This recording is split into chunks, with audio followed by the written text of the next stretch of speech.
ज्ञानेश कुमार पिट्ठू बन गया है बीजेपी का। लोकतंत्र का चौथा स्तंभ 4 दिन से बिल्कुल खोखला हुआ पड़ा है। मैं वापस उसी मुद्दे पर ला रहा हूं, आज के मुद्दे नहीं पर। मानक जी, आपने कहा कि ये कुतर्क है, आपने कहा ये कुतर्क है। रुकिए ना, आप जय श्री राम से शुरू हुए। मुझे इस बात का दुख है। किस बात का दुख है? एंकर भी पूरा हिंदू मुसलमान करने पे किसी ना किसी रूप में। अरे भाई, इसमें हिंदू मुसलमान कहां से आ गया? इसमें कहां से हिंदू? तो चलिए शुरू करते हैं। आलोक शर्मा से शुरू करते हैं फिर। आज आलोक जी, आज तो टीका लगा कर आए हैं आप। अमित शाह ने अभी अभी जय श्री राम का नारा जोर से लगाया, आप भी लगा दीजिए आलोक जी, जय श्री राम। देखिए, टीका तो मैं हमेशा से ही लगाता हूं मानक जी, और जय सिया राम का नारा भी लगाते हैं, और कहें तो हनुमान चालीसा भी पढ़ दूं।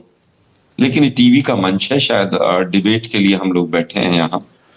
तो बताइए फिर आलोक जी, आपको आज दुख हो रहा है कि एक और ऐसे राज्य में बीजेपी की सरकार आ गई, शुभेंदु अधिकारी सीएम बनने जा रहे हैं, जहां पर किसी ने नहीं सोचा था कि टीएमसी को कोई हरा सकता है।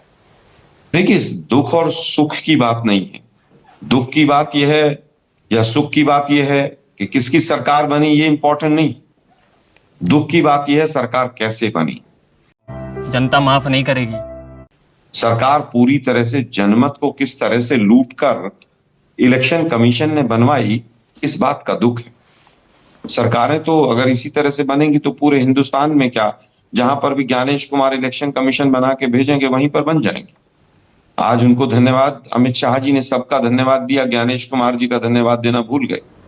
अरे भाई, अभी बड़ा भाषण देकर गए अमित शाह जी। इसी तरह का भाषण मणिपुर में भी दे दीजिए ना जाकर। वहां पर भी तो ऊपर कमल और नीचे कमल, सब जगह कमल ही वहीं तो है ना। वहां पर भी तो डबल इंजन की सरकार होगी ना। कल ही इनके मंत्रालय के एनसीआरबी के आंकड़े आए हैं। आपने देखा होगा किस तरह से महिलाओं के ऊपर अत्याचार पूरे देश में बढ़ा है। महिला सुरक्षा की अभी बात करके गए हैं वो। अभी मैं उत्तराखंड में चंपावत की कल की घटना, पूरा देश देख रहा है किस तरह से पुलिस और प्रशासन ने एक 10वीं की छात्रा के साथ जो रेप हुआ उसको तहरीर को बदलवाया गया, और क्या क्या हुआ वो पूरी चर्चा का विषय। पूरे उत्तराखंड में आज इनके मुख्यमंत्री के पुतले फूके गए। तुम चुल्लू भर पानी में जाके डूब के मर जाओ। अंकिता भंडारी को तो इन्होंने न्याय दिलवा ही दिया होगा। इतना लंबा चौड़ा भाषण देकर चले गए। अपराध का राजनीतिकरण और राजनीतिकरण का अपराध, अपना इतिहास जानते हैं अमित शाह जी। आप कितने बड़े क्या थे और किस किस तरह की टिप्पणियां न्यायालय ने आपके ऊपर की। एक सेकंड आलोक जी, आज जो मुद्दा मुझे है लगता है बीजेपी की एक नई सरकार बनने का है, जिस पर आप बेईमानी का आरोप लगाते हैं। मानक जी देखिए, आप बेईमानी का आरोप लगा रहे हैं। अमित शाह जी ने इसी भाषण में कहा कि भैया, अभी उन्होंने इस बात का जिक्र नहीं किया, मैं कर देता हूं। केरल में आपकी सरकार बन रही है ना, और तमिलनाडु में भी शायद आप ही की विजय के साथ सरकार बन रही है ना, गठबंधन की। मानक जी, दुर्भाग्य यह है कि लोकतंत्र का चौथा स्तंभ बिल्कुल कुतर्क के रास्ते पे चल दिया। एक गली में 10 घर थे, 8 में चोरी हुई और 2 में नहीं हुई। तो 8 के जितने चोर थे उनको सबको बरी कर दो। तुम्हें शर्म है? कुछ शर्म आया है? भाई, 2% से 1% से आप 40 पे नहीं ले जा सकते। ज्ञानेश कुमार अपनी उल्टा लोह के लटक जाए तब भी नहीं ले जा सकते। जहां पर मार्जिन कम है वहां पर होगा, और हो रहा है। 27 लाख वोट कटे कि नहीं मानक जी? आपने और हमने कितनी बार डिबेट की कि नहीं की? क्या महिला सुरक्षा पर कल एनसीआरबी के आंकड़े आए वो चौंकाने वाले हैं कि नहीं देश के लिए? कोई मीडिया चैनल किसी भी तरह से किसी ने डिबेट की कि किस तरह से 2014 के बाद कितना महिला अत्याचार बढ़ गया? बहुत हुई महिलाओं पर अत्याचार, अब की बार उनकी सरकार। यही नारा देकर आए थे ना ये लोग। क्या हुआ? मणिपुर का आप जिक्र कर सकते हैं अपने मुंह से। आलोक जी, अब रुकिए। अभी इंडस्ट्री की बात करके गए, बहुत लंबी चौड़ी वो करके गए हैं ना। 20 साल से बिहार में डबल इंजन की सरकार नहीं है क्या? कितनी इंडस्ट्री लगा दी इन लोगों ने? इस वीडियो के सामने आने के बाद सवाल तो बनता ही है। अच्छा आलोक जी, इंडस्ट्री का नाम आलोक जी, मैं वापस उसी मुद्दे पर ला रहा हूं। जब मैंने आपसे ये कहा बीजेपी की सरकार ने लगवाई हो सरकारी हो। अच्छा आलोक जी, रुकिए ना एक सेकंड। मैं वापस उसी मुद्दे पर ला रहा हूं, आज के मुद्दे नहीं मानक जी, आपने कहा कि ये कुतर्क है। आपने कहा ये कुतर्क। रुकिए ना, आप जय श्री राम से शुरू हुए। मुझे इस बात का दुख है। किस बात का दुख है? एंकर भी पूरा हिंदू मुसलमान करने पे किसी ना किसी रूप में। अरे भाई, इसमें हिंदू मुसलमान कहां से आ गया? इसमें कहां से हिंदू मुसलमान आ गया? जय श्री राम हिंदू मुसलमान कहां से हो गया भाई? मेरे तिलक पर आपने कहा आज तो तिलक लगाकर बैठे, क्या मतलब है इस बात का? अरे आप तिलक रोज लगा कर आए, मैंने कहा बैठा आलोक जी ये बड़े क्या बात है, आज तो तिलक लगा नहीं, कर आए, आज इसमें आपने हिंदू कहा मुसलमान कि कहां आज से हो तिलक गया? लगा के बैठे। हाँ? अरे मानक जी, मैं रोज तिलक लगाता हूँ भाई। अरे मुझे आज पता है आप पर तिलक लगा डिबेट कर करनी आते है हो, और क्या? मैं हर बार आपको ऐसे ही बोलता हूँ। आप मैं क्या फिर आलोक कह जी, रहा आज हूं, क्या हो मानक गया जी, आपको? मानक जी लोकतंत्र का आप- चौथा स्तंभ है। आप हमेशा आते हैं तिलक आप लगाकर, लोग मैं हमेशा बीजेपी आपसे के पूछता हूँ सामने आलोक जी आज झुकके तो मत तिलक लगा देखिए। कर आए हैं, मैं फिर कहूंगा क्या मानक बात जी, है आलोक जी? आप- जय श्री आपने राम और कहा तिलक मेरे से हिंदू जय श्री मुसलमान राम कहां से हो बोलिए। गया?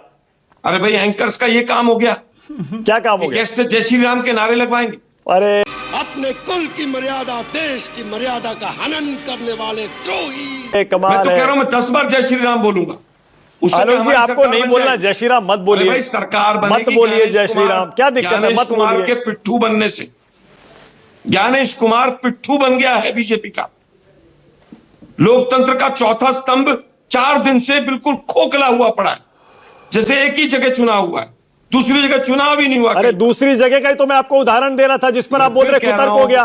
तमिलनाडु अरे भाई, और मैं केरल फिर में कह रहा हूं, कांग्रेस की मानक सरकार जी, बन जाए, वहां मानक बेईमानी जी, नहीं हुई। असम में और मानक बंगाल में जी, बेईमानी कल हो गई आलोक जी। NCRB के आंकड़े आए, क्या हिंदुस्तान के एक टीवी चैनल ने राष्ट्र की बात और हल्ला बोल किया? एक ने किया हो तो मुझे बता दीजिए। साल में 365 में से headline नहीं बनने दी 360 थोड़ी दिन सी। आलोक जी उन्हीं मुद्दों पर डिबेट होती है जो आप लोग उठाते हैं, जो मैं फिर कांग्रेस कह रहा पार्टी हूं, उठाती है, विपक्ष NCRB के उठाता है। आंकड़े, 360 दिन उन NCRB मुद्दों के पर डिबेट आंकड़े, होती है। 360 दिन नहीं आते हैं। जनता माफ नहीं करेगी। लेकिन दुर्भाग्य ये है मानक जी कि मुद्दों पर बात होनी चाहिए। अरे मुद्दा यही तो है आलोक जी, आज जनादेश आया है, नया मुख्यमंत्री बना है, हाँ, 5 राज्यों के जनादेश में नतीजे बात आए करें। हैं, 5 राज्यों को नई जनादेश सरकार है या मिली है, ज्ञानादेश है, 5 राज्यों उस पर में चर्चा 2 करें। हम राज्यों में चर्चा जनादेश का करेंगे, कहीं दिक्कत सम्मान, थोड़ी ना है। 3 राज्यों में जनादेश का अपमान, कैसे होगा आलोक जी ये? देखिए मैं फिर कहूंगा मानक जी कि अगर कहीं पर लोकतंत्र मर रहा है तो वहां की चर्चा होनी चाहिए। हमें भी पता है हमारी बंगाल में सरकार नहीं आनी थी। ममता जी की आए, बीजेपी की आए, हमें राजनीतिक एंगल से दोनों से फायदा होगा। लेकिन दुर्भाग्य यह है कि आज जो जिस तरह से ज्ञानादेश आया है जनादेश की जगह, वो दुर्भाग्यपूर्ण है। जनमत को कैसे अच्छा एक लूटा जा काम रहा करते हैं है। आलोक जी, आलोक जी मैं एक काम जवाब करते दे सकती हूँ? हैं। एक हाँ शाजी इसके बता रहा हूँ, एक चीज और बताइए फिर। हैं? ये क्या हो गया? ये क्या सुन रहा हूं मैं? वो आप ही के इंडिया गठबंधन के सहयोगी तमिलनाडु वाले डीएमके आप पर बैक स्टैबिंग का आरोप लगा रहे हैं, पीठ में खंजर भोंक दिया आपने, धोखाधड़ी कर दी, आप मौका परस्त हैं आलोक जी, जवाब दीजिए। ठीक है, लगा सकते हैं, बिल्कुल लगा सकते हैं। एक पार्टी दूसरे पार्टी के ऊपर तमाम आरोप लगाती है। हाँ शिवसेना और अकाली बीजेपी के लिए क्या क्या बोलते हैं, और जो नीतीश की पार्टी के साथ बीजेपी ने किया, नीतीश के लोगों ने क्या क्या बोला है। अगर कहीं पर कोई चीज है, लोकतंत्र है, हाँ। हमारे सहयोगी रहे। 2013 भी याद है जब उन्होंने वो एनडीए से बाहर गए, लेकिन मैं चर्चा नहीं करना चाहता। वो डीएमके वो भी है जिसने 9 दिन तक अपने मंत्रिमंडल, जो 8 मंत्री बने थे, उनको एक मंत्रिमंडल या 2 के लिए मंत्री ज्वाइन नहीं कराया था। आपस में सहयोगी दलों में तमाम चीजें होती हैं। नीतीश कुमार ने अपने कैंडिडेट मणिपुर में उतारे थे, नहीं अरे उतारे अब तो थे। सहयोगी रहे नहीं ना। मैं वाह बेटा, लगता है तुम गू खा के ही मानोगे। फिर आपको कह रहा पता है हूं डीएमके की नेता मैं कनिमोई फिर ने कह रहा हूं, लोकसभा मानक स्पीकर जी, को चिट्ठी लिखकर कह मानक दिया जी, है ये चीजें कि होती संसद हैं में हमारी लोकतंत्र सीटें में। अलग कर दी जाएं, हम मानक कांग्रेस जी, के साथ ये नहीं चीजें बैठेंगे अब लोकसभा होती में। हैं। मानक जी, ये चीजें लोकतंत्र में होती हैं। और अमित शाह जी ने बहुत अच्छा गिनवा दिया कि हमारी सरकार तमिलनाडु में इतने दिन से नहीं है, वेस्ट बंगाल में इतने दिन से नहीं है। उन्होंने क्लीन चिट दिया कि कांग्रेस पार्टी वोट करती है, कांग्रेस पार्टी इलेक्शन कमीशन को अपना पिट्ठू नहीं बनाती है। ये क्लीन चिट अमित शाह जी ने हमें दिया। अगर ऐसा नहीं होता जो आज अमित शाह जी और मोदी जी कर रहे हैं, अगर कांग्रेस ने भी ये किया होता तो हमारी भी सरकारें बन गई होती। लेकिन अच्छा ठीक दुर्भाग्य है, है ओके। स्वयं पुरोहित, कि उसके बाद शाजी दुर्भाग्य है। स्वयं पुरोहित आ गए हैं। सतीश जी बोलिए, नया सीएम आ गया आखिरकार, शुभेंदु अधिकारी बने, क्या होगा अब बंगाल में और देश की राजनीति का क्या होगा? कुछ सालों में या कब पता नहीं नया पीएम आ जाएगा। जिस प्रकार से आज अमित शाह ने बंगाल में भाषण दिया है, 370 के बराबर बंगाल की जीत को माना है, घुसपैठिया मुक्त बंगाल या पूरा भारत, राष्ट्रीय सुरक्षा की गारंटी, आदि आदि, और कांग्रेस को सलाह मोदी जी जैसा कि भैया आप चिंतन करो। तो ऐसा लग रहा था कि मोदी जी के एब्सेंस में अमित शाह बोल रहे हैं। तो मैं तो आज उनके भाषण को ही देखता हूं। मैं शुभेंदु जी को आज ज्यादा तरजीह नहीं दे रहा हूं। शुभेंदु जी के बारे में सबने कह ही दिया है भाई कि आए थे टीएमसी से, नारद सारद में नाम था, आज मैं देख रहा हूं कि अमित शाह ने अपने आप को बहुत ज्यादा एलिवेट करने की कोशिश की है, जो कि साफ झलकता है। गौ तस्कर भी नहीं अब रहेंगे। पूरा क्या बात है सर, क्या बात है सर, क्या बात, ये बात है। बंगाल में शांति भी आ जाएगी। श्यामा प्रसाद मुखर्जी को श्रद्धांजलि भी हो गई। माने पूरा पूर्वी कॉरिडोर अंग भंग, उसमें तो उन्होंने असम को भी जोड़ लिया। प्रधानमंत्री जी ने नहीं जोड़ा था। अंग भंग और ये क्या नाम है, कलिंग।